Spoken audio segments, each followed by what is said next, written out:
Hello. Hey, how's it Hello, going? can you Good. hear me? Yeah. I don't even need to like unplug and replug anything. I can hear you. Okay, cool. I'm in my I'm using the Microsoft headset. Like I forgot which one, but it gets messy. Like it connects, disconnects. I don't know. So I usually ask. Yeah. Hopefully, knock on wood, that whole game I was playing for like a year or so of disconnecting things or replugging various audio components into various other rewiring my setup basically whenever I join Zoom is no longer necessary.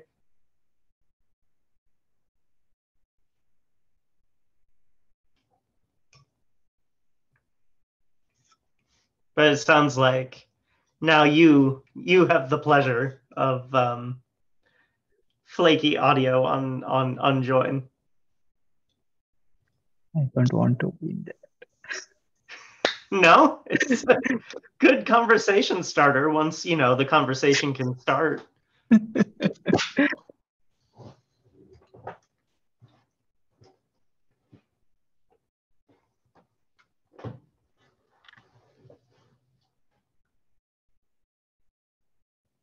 Thank you, Xander, by the way, for taking care of the drive stuff. Yeah, of course. It didn't end up being like a shared drive like we have with Code of Conduct Committee, but it is a folder that CNCF owns. So I figure like as long as a body like CNCF owns it, we shouldn't be subject to the risk of like somebody like stepping away as a contributor and then us losing access to all of our docs. So Right, and like someone can try to delete it or like delete all the contents of it, but then you have the history and the recovery period, right? right. Cool. So we are rage quit proof.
Rita and Surtesh, are we expecting them or not so much?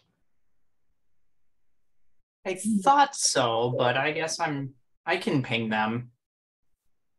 Yeah, I think they should join.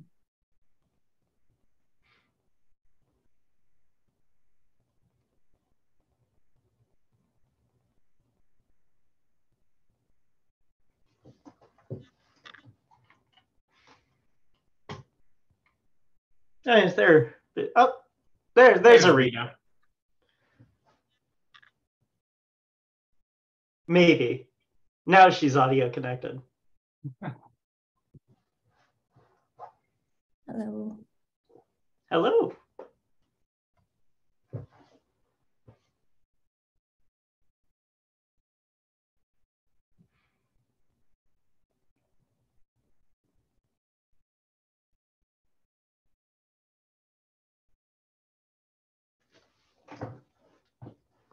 Are we waiting for anyone else? Do we want to dive in? I think we can start, right? Okay, cool.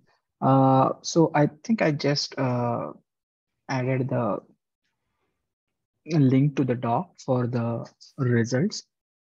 I'm not sure if everybody got a chance to go through that, but I'll just quickly probably share the screen and maybe just walk us all through it, and let's see how we want to do it.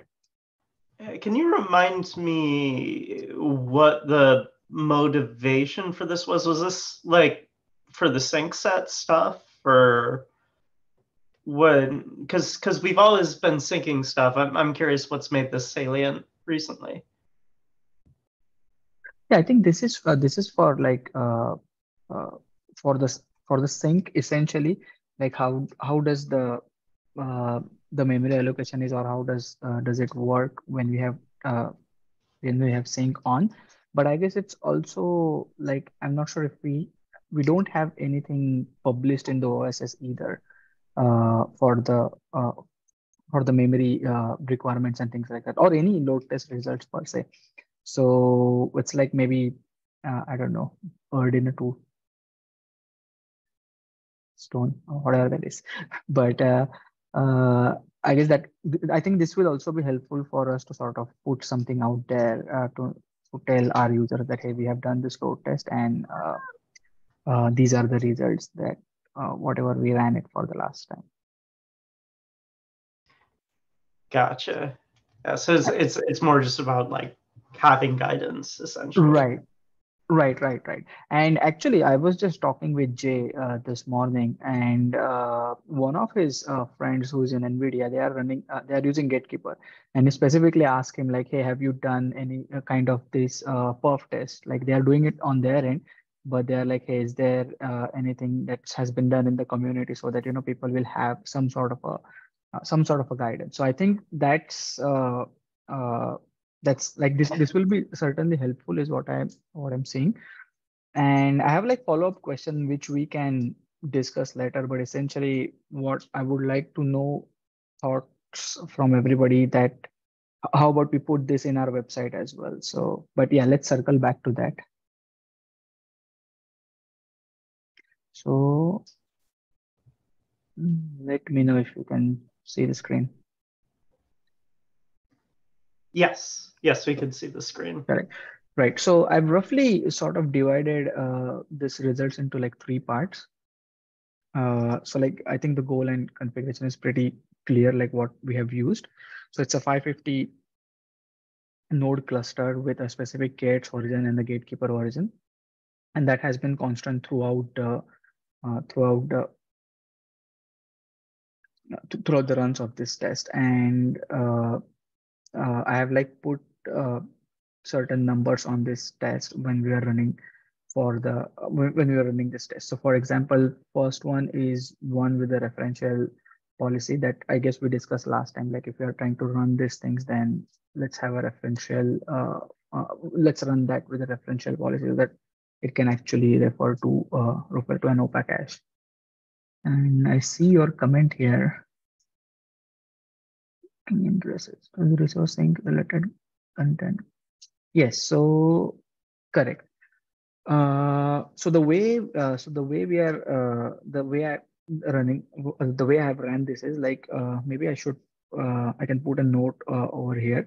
So when I say the resource sync, oh, this is wrong. So this should be ingress. My bad.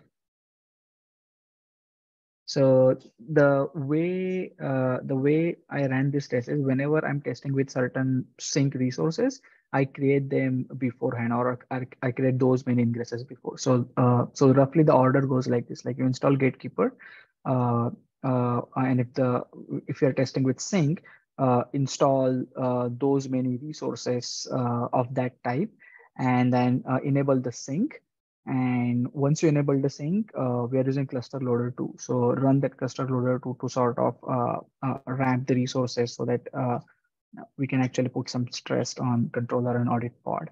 And once that is done, capture all that memory. And that's what you're seeing over here. So the roughly the interval that we took based on some of the Sartash's work that he did earlier, in terms of like, I think he had tested earlier with 10,000 pods. So I thought it would be good to sort of just go sort of like double that and be at 20,000. So there is no particular what I would say reason why we have these intervals like 100, 10,000 or 1,000, 10,000 kind of thing. But I guess it's good to have that exponential factor that we have been testing. So that's why like I just keep the same thing and I try to push till like 20K pods. It would be interesting to know, like, if we kept the number of pods constant, does that affect scaling? Because right now, because we're adjusting two variables, right, number of pods and synced namespaces, it's not obvious if we're scaling because of number of pods or number of namespaces in terms of our memory usage. I mean, it's probably number of namespaces, but if you look at it as like, we know nothing about this, and this is just an experiment to see how it behaves, right? Which is probably the right way to investigate this stuff. Sorry, that is yelling. Okay. All right. So what you're suggesting is, let's say we keep the 20K as the highest limit, and then start syncing the resources for, let's say, 100, 1K, 10K, and then 20K. I think we have that, right? I mean, it's just 0 to 20K, but this one? Yeah, those two, because the 20K pods is static there, and then the only thing that changes is the sync resource. Right. I mean, this one is sort of baseline, which is like, I mean, we don't have any synced resources, and I mean, expectedly it drops. But if I get Max correct here, then I think what he was suggesting is like keep pod constants and then increase the sync resources. Is that right, Max? Yeah, like, and because looking at that kind of baseline, so you have the 20,000 pods, 0 sync namespaces, memory usage, that last line there. Mm-hmm. The only like comparable entry there is 100 pods, 100 synced namespaces. And it is interesting to note that it is using about 10 megabytes less memory, right? And I don't know like what the error bars here are, right? Like it could be that that's just, there's some random amount of memory overhead. If you were to run this test, the same test multiple times, maybe you get like 60 one time, 80 another time. Maybe not. That seems like a pretty wide spread. There are memory differences, like if you run it over and over again, but the difference is not too huge. So like, and the reason I know this because I ran it multiple times, sort of trying to figure out or get the right stuff. So the way it varies is in the order of plus or minus 20 MBs or 15 to 20 MBs. So it's not that out of the range. So it does swing by double digit megabytes. Yeah, that's what I've seen. Okay. Yeah. So, but it's interesting to note that maybe like looking at that graph, like certainly looking at that graph in isolation without like a standard deviation, it kind of looks like there might be some memory scaling with number of pods. I would be a bit surprised at that, knowing how the code works, but Number of pods does affect memory. That is for sure. Like the however many number of resources we're asking for cluster loader to create, so like this like 20K or 100K, that does affect the memory consumption. So that's why like wait, sorry, is this number of pods or number of nodes? This one is number of pods. These are number of pods. Are these like specific? What kinds of pods are these? Are these like pods, arbitrary pods? This is just the pause pod, I guess. Sartash, you can correct me here. Oh, yeah, pause pod. Yeah, it's basically just arbitrary pod that doesn't really do anything. It's just the Kubernetes pause pod. Oh, gotcha. It just sleeps, yeah. Okay. Nilay, I have a question. You said that on the table it says sync namespaces, but then we also say sync resources ingress. That is wrong. Sorry. I forgot to. This is resources. This. Okay, and I was going to ask what about the second table? Okay, so that's namespaces, but ingress. I see. Okay. Yep. So it's my bad. So I've specifically mentioned the number of the type of resources that we're syncing here. So the first one is ingress, and then these are all the number of sync ingress resources. So for example, this multiple resource thing, right? So we have these many. So I've tested with these many resources. So what you can see here is like 100 of each of that resources has been synced before we run the test. Gotcha. And then Max, you were asking about some motivations earlier also. So this is like could be a good guidance. Say if there are like users that want to sync these things, and then they want to see like what are the requests and limits they want to set to have like a good starting point. Okay, so this is like a sizing guide kind of thing. Yeah, sort of like that. Yeah. Right. Instead of like each individual user doing this, so we kind of give like ballpark sort of figures. So if they're interested in like I don't know, syncing ingress or whatever, they'll have a good starting point. And we exactly have that ask. Is what I learned this morning. So, but okay. So I think what I'm sensing the next step here is like let me run at least this referential policy case again with like let's say 20K pods, and then I'll just bump these number of sync resources each time and see how the memory comes out to be. Yeah, because my assumption is that the number of pods is irrelevant. You said something counter to that like a couple of minutes ago, which surprises me. Is it? Did you find something that shows that unless you're actually syncing pods, right? Then it's relevant. But in this case. No. So I'm not syncing pod per se. But here is the thing, right? When you create these many number of resources, those all go through the admission webhooks, right? So it's essentially going to put some memory pressure on a controller pod, correct? Maybe we have a memory leak because of that, because I wouldn't think that the pods in this context would also affect, because especially if the policy is not even pods, it's about unique ingress. Yeah, I could see it like increasing to some hard cap, right? Because I could see like because of parallel evaluations, right, increasing memory usage. But we do, if I remember right, by default cap the amount of parallelism depending on the shape of the machine it's running on. And so I would expect it to like increase, and then sort of plateau. Interesting. Because if we like the 100 pods and then 20K pods, there's only like 10 megabyte difference, which is not that much. Yeah, for the size, and as he was saying that he sort of casually observed like a variance of around that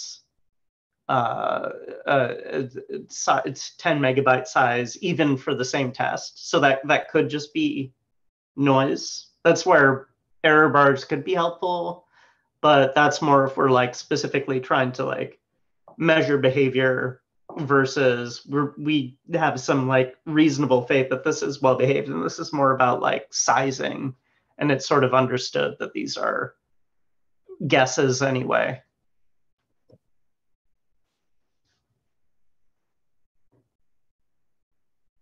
Right. Let me try to run. Sorry, go ahead. Sorry, I'm maybe you already talked about this. Like, so you're testing number of pods? Are you also testing number of resources synced? Yes, I think the primary is what happens when you have synced resources, and then try to load that with as many pod as you can. That's the premise. So this table, like, are you thinking like almost like a 3-dimensional thing? Like the same number of pods with different synced resources? Is that what that's what you guys are talking about? Sorry. Yeah, that's what I think Max suggested. Like, okay, let's keep the let's say higher bound, let's say 20K pods, and sync them with 100, 1K, 10K, 20K. Then observe. Makes sense. Yeah, so I'll run.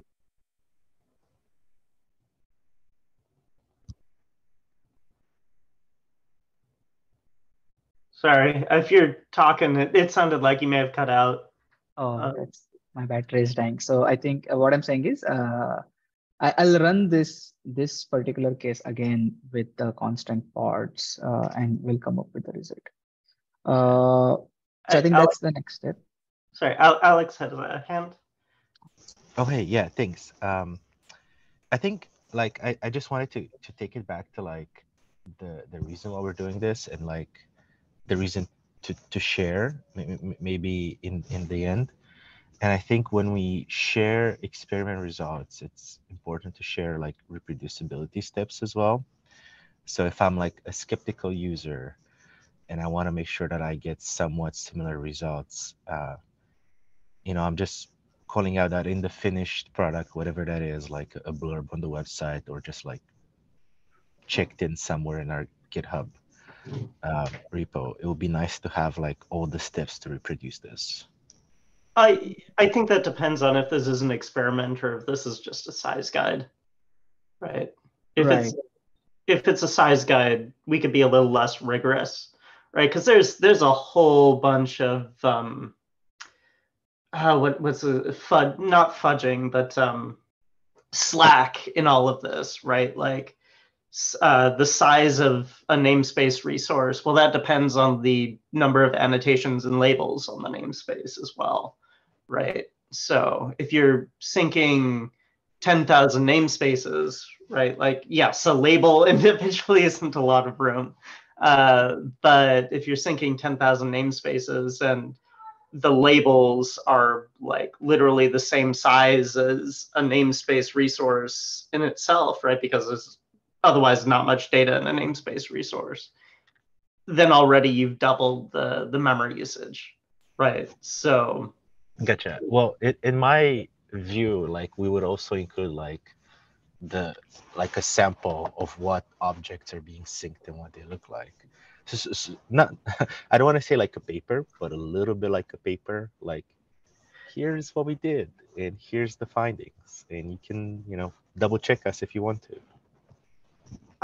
Depending on what we're framing, that how we're framing this, that either makes sense or not, right? If this is a size guide, I would say I would just caveat it with these are starting points, and hopefully it saves you some work, but definitely test this against your actual workload, because the other side of this is it's going to change a little bit over time, right? We're not going to like rerun this test every release, I would assume. So if this is about size guiding, it's really about like rules of thumb, and we should caveat that these are rules of thumb. Right. And I think I sort of agree with that. So, I mean, I thought about this when I was writing this doc, like somewhat similar. And I sort of purposely decided not to include too many details like the resources and all. The reason being like it then becomes multiple variable parameter-ish, I guess. And for the thing that we are trying to achieve is just like give a guide as to, what can be the upper bound that we want to set. So, and the variable is what I mean here is like, hey, if I have like synced with this this particular resource, but what if I change to something else, or my cluster or my requirement is a little bit different when I create ingress, for example, right? So, will it going to affect the results or not? So there are like those like too many knobs that gets introduced, I guess. But to sort of give some kind of baseline, I added this test configuration. So user will at least be aware like how we ran that with and like with what versions, etc. Yeah. Like basically users would like to know, should I be buying terabytes of memory or gigabytes? not is it 10 gigabytes versus 11, And then to Alex's point, we can definitely provide the samples or like ingress or pod, that sort of stuff, like just like the spec, right? Because not everything is equal. If like, I don't know, say you're syncing like a secret or something, and then that secret has 1.5 megabytes of stuff in it, that's going to be a different story than like a namespace or an ingress with like a few characters in it. Yeah. So how about this? And I'll come back to my question that I asked. So I am thinking of adding this on a website so that people can easily look at it to our benchmarks, I guess. I mean, let me know first of all if you all think that's a good idea. And if we are doing this, I can just put like, hey, this is what we used. Like this is the pod image that we use with cluster loader 2, and these are the sample resources that we used for sync. Does that make sense? Yeah, I would be careful how we word it. Like it makes sense in large shapes, but in order to like not give people false impressions, I wouldn't like call it a benchmark so much as I would like a size guide, right? If we wanted to call it benchmarking, then I think Alex's suggestions make like a lot more sense about being very rigorous about here's exactly what we use, here's the reproducibility steps, here's the machine it ran on, and rerun it regularly, like per release, right? Because they're like once you're talking about benchmarking, then we're saying here's how our product performs versus like this will save you like a day or two of playing around to get like the starting point for your footprint. Makes sense. Yeah, size guide it is. Okay, cool. Yes, so I will come up with some numbers hopefully for the I think next we time. had some questions in the chat. Do you want to go through them? I think it's kind of a like I guess like a feedback is like personally I would want to know how this feature and how it, by using this feature is going to impact the gatekeeper CPU memory limits. So I think having something that kind of gives me an idea of the magnitude that like a percentage difference or like 2 times or whatever, like I think that is helpful. So not so much like the absolute values, but rather the impact it could have. Does that make sense? And I think that could help like an operator as they roll out these type of policies. Rita, do you mean the default limits? Yeah. Requested limits? Yeah. Okay. There's a significant difference. Then our like ours is pretty like conservative. Like yeah, the 300x is like not actually a joke. Yeah, I didn't think that was a joke. Yeah. Yeah, but you know what I'm what I mean, like so like when I'm like you're saying like, oh, you want to write a doc, right? So like when I'm reading that doc, like I that will be like a question I want to make sure the doc answers or helps me understand.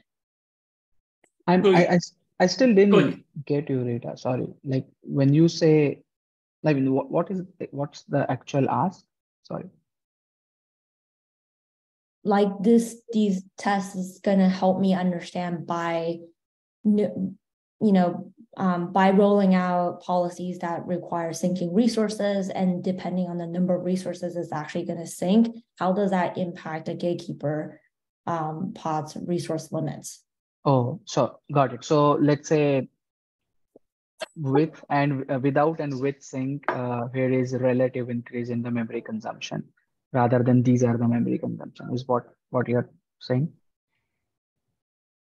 Yeah, because gatekeeper today, like the default resource limits we have, they're very much on the low end of things. Right. And I think since you're doing this anyway, and if you are going to write a doc for it, like it will be helpful to be able to answer that question. Yeah, that makes sense. Okay, cool. So like, hey, here are the current defaults. You can use this information, and then how you can set it to like whatever this is. In that way, Right. Rita? Yeah, like, so for example, today, whatever my resource limits is, right, for like whatever I have, but I know I'm going to roll out a policy that syncs, say, namespaces, and this thing is going to help me understand that the impact could be like, say, 2 times as much as what I have today, so that I can update the deployment spec with that information. Does that make sense? I'm confused as to like how a relative multiplier is more clear than an absolute number. Well, because absolute number, it's like it really depends, right, on what how big the actual resource is, I think. Yeah, Where I think sort of a magnitude, right? I think it's Apple's kind of strategy. Like every time they release new iPhone, hey, it is 15% more efficient than the previous one. Maybe something like that. Like without that limit, it's this, but if we add sync, it's gonna increase by 15%, something like that. Yeah, I think the percentages are hard. I mean, you will calculate. Yeah, like we can definitely, because it's memory versus memory, CPU versus CPU, we could come up with a percentage. But the weird bit is like the baseline memory usage without sync is just the cost of like, free RAM for scratch RAM for like executing Rego and storing the audit results before they're written, that kind of stuff. Right. And so is quite low, right? As low as we can make it, really. But then the RAM for sync is mostly governed by the amount of data that's being synced, right? So like, oh, I want to sync namespaces. How much RAM should I use? My first question would be, well, how many bytes of namespaces are you looking to sync, right? Versus what's your current gatekeeper footprint? And then it would be like additive too, right? Like there's some overheads probably. Like it's not just this number of namespaces serialized is like 10 megabytes, add more 10 megabytes more RAM usage.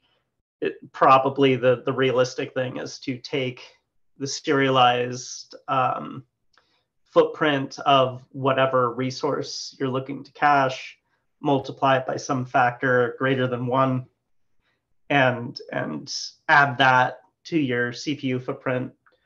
That would be my guess. Like it's not tested, but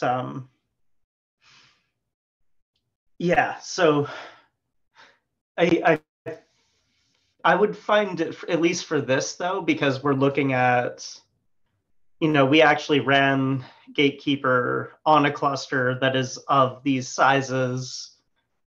Again, the namespaces might not be representative because a lot of namespaces have annotations, but we saw it take roughly this amount of RAM for ourselves. So you might want to use about this amount of RAM if you have a similar sizing.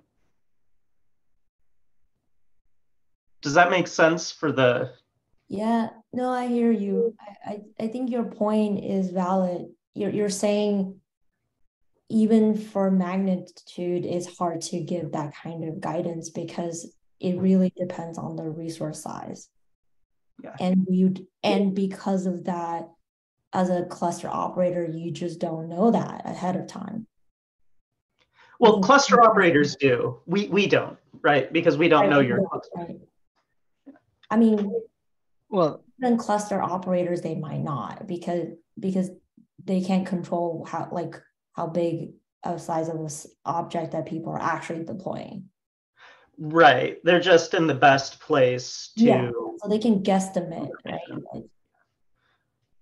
I mean, for what it's worth, I mean, I'll have to calculate the that's percent increase with the actual value. So we have both probably.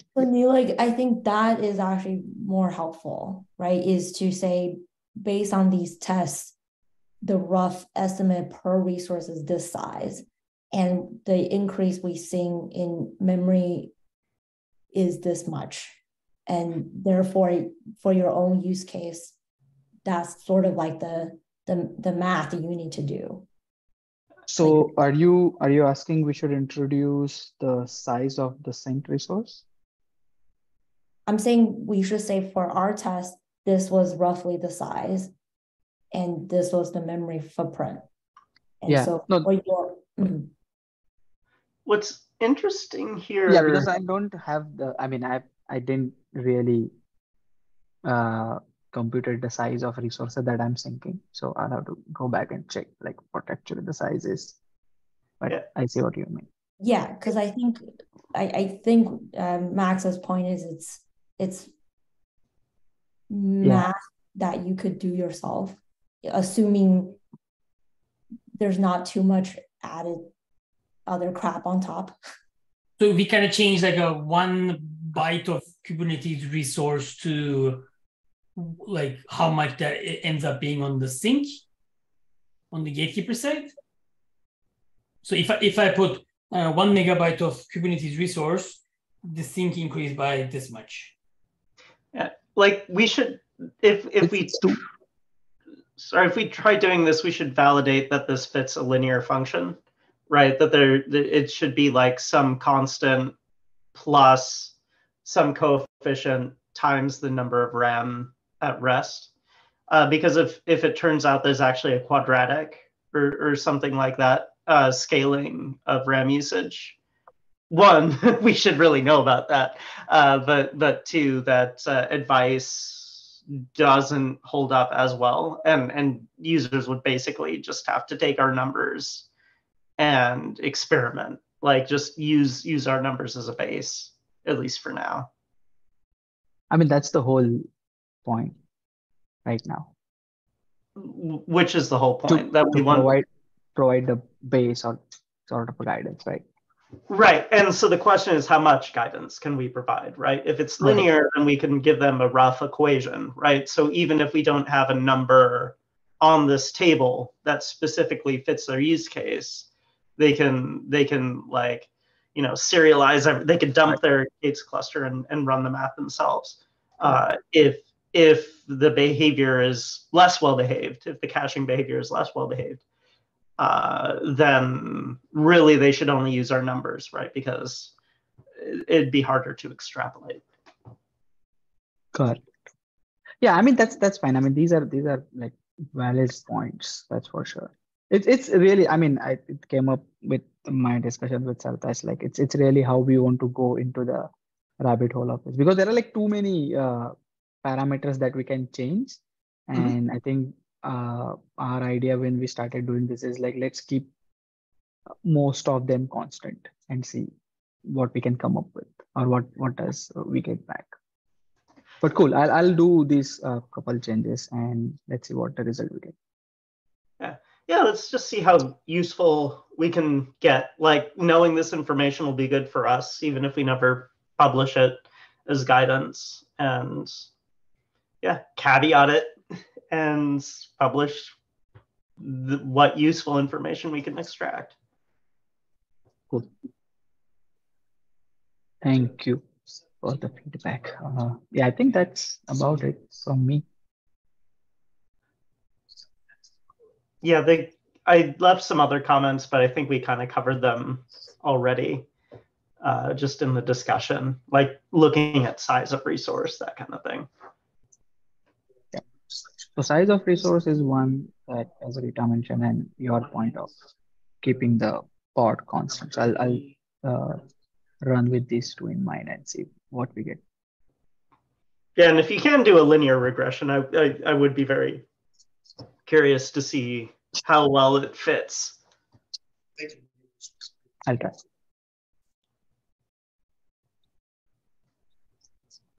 Thanks.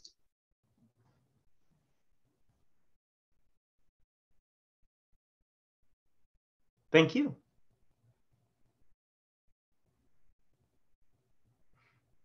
And so we already talked a little bit about the drive stuff before you showed up, Rita and Surtesh. I don't know, Xander, if you had stuff you wanted to say there. Nothing in particular, just, yeah, feel free to start moving design docs over as you like. If anyone needs access, let me know. I think the folks that I gave access to already should be able to grant further access. The contents of it are fully open to the internet for comment, but for editor access, you need to be granted access for that. So yeah, feel free to run with it. At some point, do you want to try to migrate pre-existing docs there? Yep, I can work on that. If anyone else has any, like, if you've got any docs that you own that you'd like to migrate, feel free. Otherwise, I can pull what is in the... Actually, I don't know if I have links to all of the Google Docs ones that we've been working on. I know the ones that are in the repo, but if there's any others. I think just start with the ones in the repo is good. Yeah. Okay. Also, where is this magic drive? Like, I don't... It's in the cloud, Rita. Have you heard of it? Oh.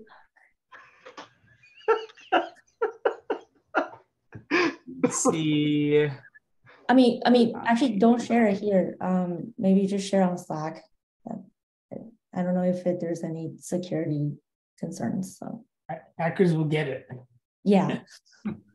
So what drive? Nothing. What Google Drive? What docs?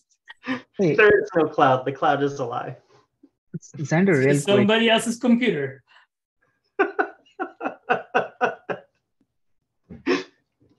Forget I said it. I just put it there. Cloud is scary. Xander, so real quick, were you able to also figure out the analytics stuff? Like, can we get like the common one? Oh, I don't know about analytics. I can ask Amy from CNCF. Because this is just a Google Drive folder owned by the CNCF's Google account. So I don't know if they can give us an analytics workspace. I'll find out. Yeah, I mean, technically, I think it should be possible because you literally create a new workspace or whatever that entity is, and we can just have access to that particular, and we don't need to have an Uber level access basically. Sounds good. Rita, for your question, right now, editor access is me, Nilik, you, Sertaj, and Max. But I think you all should be able to grant further access. So Max, feel free to like add anyone at Google, Alex and Davis that we need to get on there. Sertaj, Rita, one of you go ahead and add JDIP. Yeah.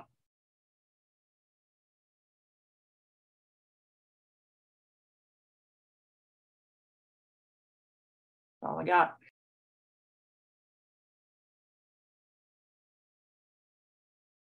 Anything else? I want to ask about when can we have the container runtime updates for the integrated file? Oh, Alpha 2 is out, I think. Why so long? I said thank you, but I was muted, by the way, for the drive thing. The container runtime updates, like just them pushing out a release, or the PR I have? Both. Well, I'm pleased with the interest in the PR bit. Like, it seems good. My only like procedural unknown there is basically the licensing issue, right? Because this is code that was contributed to Gatekeeper, and now it's no longer copy paste. It's actually like edited pretty significantly. But I don't know what the right thing to do is, or even if there is anything to do here, because they're both CNCF projects. They're both Apache licensed. Is notice required? So yeah, if anyone knows anyone who could give me something authoritative for how the CNCF approaches something like this, that would eliminate an unknown. Other than that, I think that PR is well on its way. Should we start integrating the V1 Alpha 1? I don't suppose it meant, like, the risk there obviously is like alpha, right? And right now, we would be like maintaining our fork probably, right? Like, because once my PR gets in, we have no need for any kind of forking. So I don't know if it makes sense to like come up with like a whole new repo to make the forking easier, to then just like get rid of the forking immediately. We could try to do the alpha release. The risk there obviously is needing to update our fork. Then again, we may not even need to really update our fork, come to think of it, right? Like, if there's any like changes from alpha to GA, the likelihood that they'll be in the part of the code that we're modifying is pretty small. And the likelihood that there will be an interface level change that requires us to update our fork is also pretty small. I could say that I do have a running copy of Gatekeeper that used the version of controller runtime that was at heads as of like a month or so ago. So it's not like completely broken, at least. I don't think I ran like any release tests against it or anything.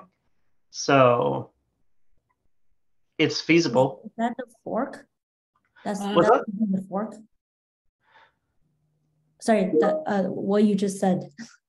You said using head from a month ago. Was that using the fork?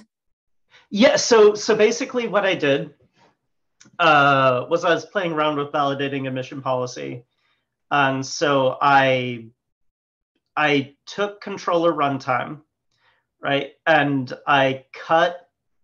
I said I'm going to fork controller runtime. I did basically what Sartesh was proposing if we were going to keep forking, where I just took our proprietary code and put it onto the controller runtime branch, which is where I came up with that PR I pushed out, and then just built Gatekeeper around that using overrides for Go mod. And that worked modulo a lock, or like a consistency issue that was another PR that had put out Okay, there, got and it. that had been merged. I have one suggestion. So could we take your branch, Max, the one that's open right now, right? Obviously, it will need to be rebased, right? And then that's going to be the whatever latest, right?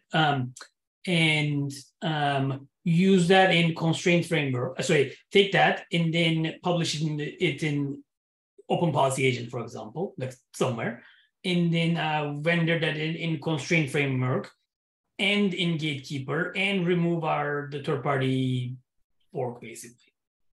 So we could basically like hit all the targets with that. Remove our fork and get to whatever latest one in the controller runtime.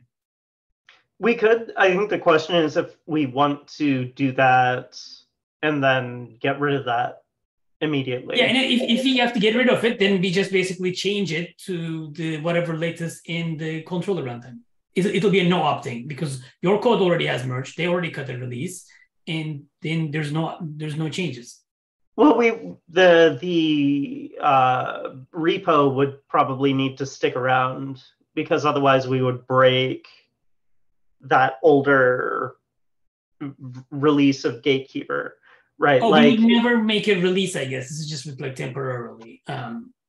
Oh, just to like have something, you're saying? Just to have something, yeah. So we can try it out. I wonder if can we just use submodules then? Like, yeah, I could maybe do a GitHub submodule. I don't know if you'd ever want to put this in main, but just have that in the third-party directory of Gatekeeper, and then do an override on GoMod, and the submodule would just point to controller runtime plus whatever the current state of my PR is. Yeah, I have not done this with submodules, but so will that submodules we'll update it to point to the controller runtime later? Like we would just get rid of it. Like I see. In the end goal. Like it, yeah. And then because it's in Git, you're saying then we could replicate the same behavior. Like, yeah, we would just be able to rebase, and it'd be like having a fork within the Gatekeeper repo that could version independently, assuming it all like plays nicely. It's been a long time since I've done a submodule, so I'm not 100% sure how GitHub touches on it, or if it even like cares really. Yeah, I think that could work. Yeah. I would not suggest that as a permanent solution, to be clear. This is just temporary. Yeah. Yeah. We don't want another third-party thing. You have to maintain. Yes. Go ahead. No, go ahead. I was just going to say, like, over the long term, we were discussing earlier, because we are we are depending so much on controller runtime. So say Kubernetes 130 introduced a new validating admission controller, like a cell change or whatever, right? And then because we are waiting on controller runtime to be updated, I'm a little concerned if there could be issues down the line because we have such a hard dependency, and it takes quite some time for controller runtime to update. Yeah, that's fair. I wonder. So one thing is like controller runtime is kind of like a central project for a lot of Kubernetes stuff. Like, do we know, are they just like under resourced given their centrality, or? I think so. Yeah, I'm guessing. Okay, because part of me would like to see that problem fixed. I don't know what like resources we have on our level to help with that. Another option could be to wait, what resource, Rita, you said? It wasn't a joke. I'm being not funny. Similar to like what Google Drive. Yeah. So anyway, another thing that could be interesting here, maybe Joe would be open to this, would be what if the parts of Kubernetes that are salient to Cell live in a separate repository? I don't know. Now that I say it, that's still gonna, you'd still maybe get version conflicts. Like my thought was, if it's versioned separately from mainline Kubernetes, then as long as the interface is consistent, you can play around with what version of Cell you're including. And when I say version of Cell, I also mean like the helper functions, right, that are embedded in Cell. But I don't think that's actually going to work. I think you'll still wind up like basically lockstep with mainline K8s, which is where we get this problem then of like, can you roll forward? Yeah, because if the helper functions are using core K8s code, like they have the Yes, too. authorizer or whatever. What's up? Yeah, the code is too nested in there. It's gonna be hard to pull it out as an individual package. I as soon as you said that, I was like, ooh, if only we can, that would be so nice. Because then you could just reference the package directly. You could just maybe even skip container runtime, maybe. I don't know. Why is controller runtime honestly not part of the K8s release? It's not in tree.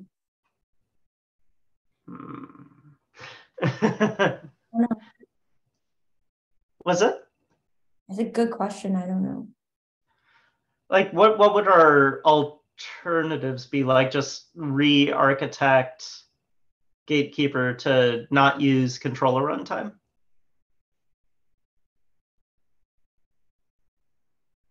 Isn't that like a lot of change?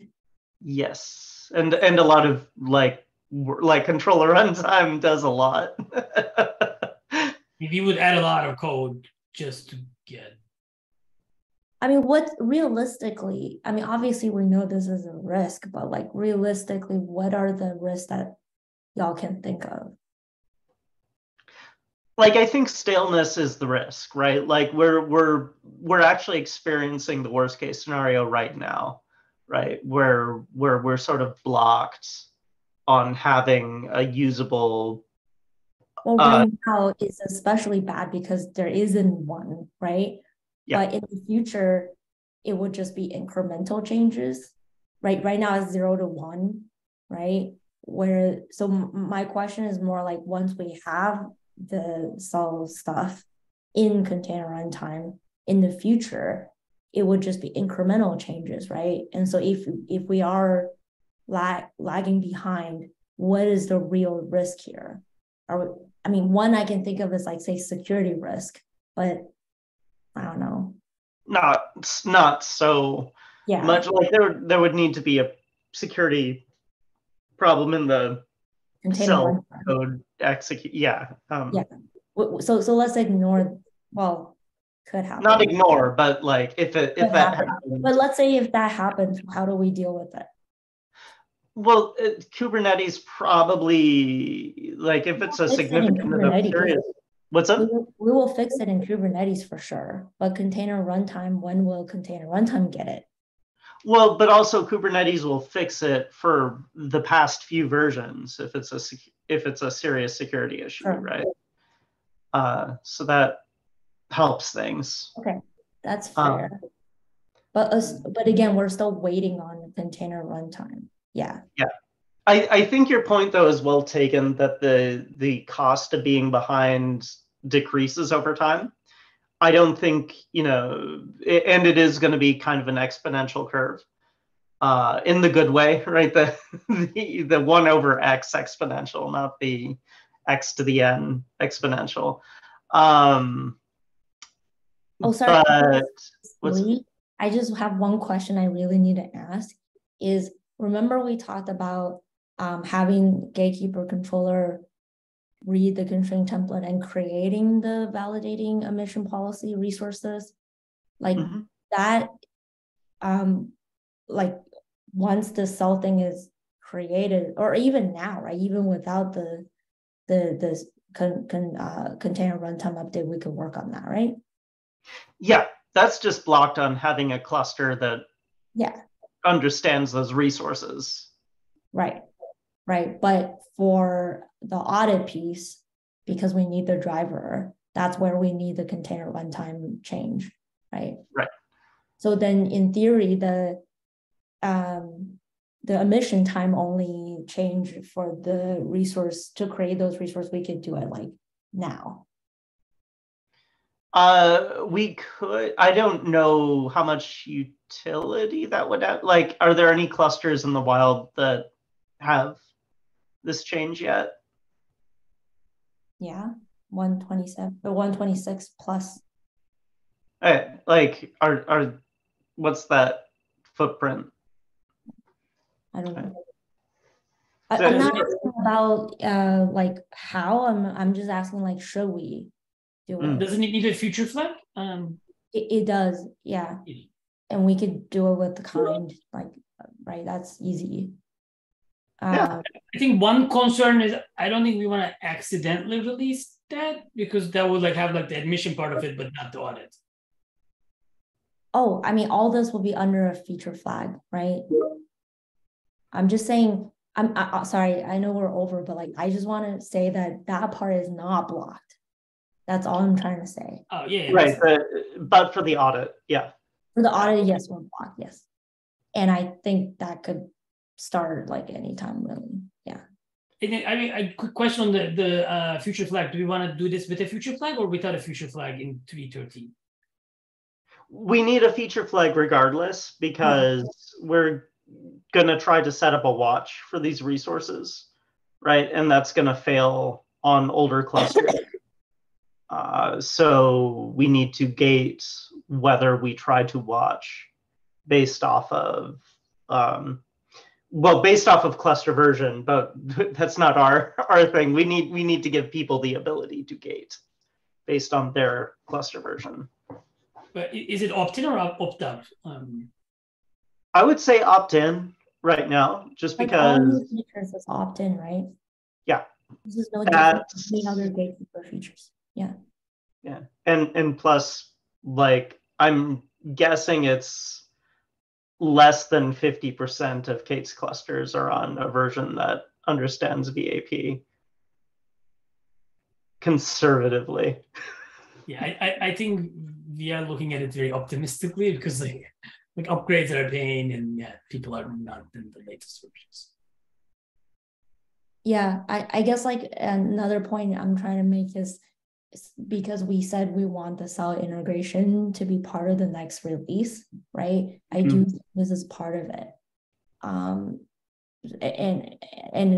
me just thinking out loud and discussing with y'all is just, I realized that part was like, we didn't think about it before. We were always thinking about like the driver piece, but not at least I didn't. I forgot about it.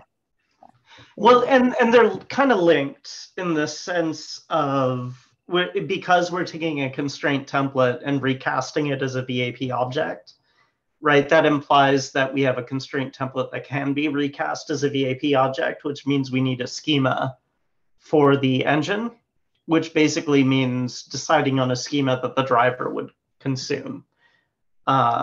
So they're not completely severable units of work. I like, let me do the controller runtime hackery, just so that we have something to play with and talk about, right? And then like that I could probably do before next week. And sounds great. And I'm gonna update that issue with this discussion, just so that we don't forget to track these things. Yeah. All right. Thank you all. thank you. Have a good one. Bye. Bye.